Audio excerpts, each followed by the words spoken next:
On the night of June 3, 1989, crowds gathered on Tiananmen Square in the center of Beijing. Among them was Yan Jiaqi, then director of the Political Research Institute of the Chinese Academy of Social Sciences. Later, I realized at that moment shots had already been fired, but the hundreds of thousands of people at Tiananmen Square didn't see what was coming at them.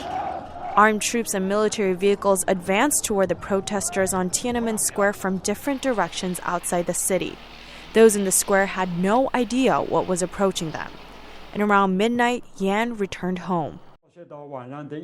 As I fell asleep around 1 or 2 a.m., I suddenly heard loud gunshots that sounded just like firecrackers, but the sound was much louder and sharper. We ran toward the balcony to take a look. Our balcony was on the east side of the alley where you could see East Chang'an Street. We saw a lot of flashes and tense ones. At that time, I knew they had opened fire, and I thought China had really changed. That evening, along dimly lit streets, journalist Wang Juntao watched soldiers fire relentlessly on the crowd. People attacked a few vehicles with bricks, marching forward, screaming, 1, 2, 3. They stood together. Those bricks struck like raindrops. And as the bricks were thrown, the soldiers continued to fire. Wang, who spoke recently at a forum in a Washington suburb along with other Tiananmen survivors, said some memories are still vivid 30 years later. I saw for the first time a human die with eyes still wide open. His face was looking up at the sky, and his head was streaming down with blood. My head felt numb. It occurred to me that day was going to remain as a solemn day in China's history. China's politics was taking a huge step backwards.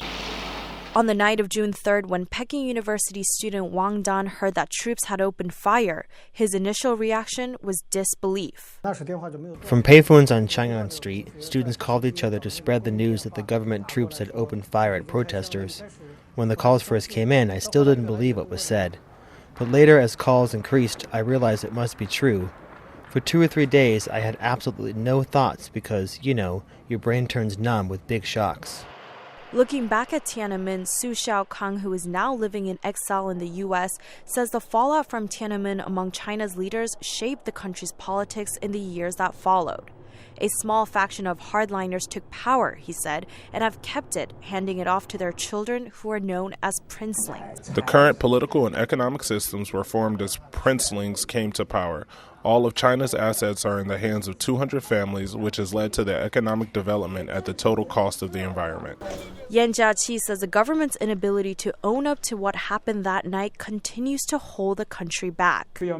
What happened on June 4th, 1989 needs to be corrected to all of China as a massacre, an act of crime on the people executed by the Communist Party. China as a country will never move forward if the truth about June 4th, 1989 is not told. Without justice, China will have no future. Talk of Tiananmen remains heavily censored in China, where the bloody crackdown is still referred to by the government as a counter-revolutionary riot. For Xiao and Hailun, this is Anna Kook, VOA News, Washington.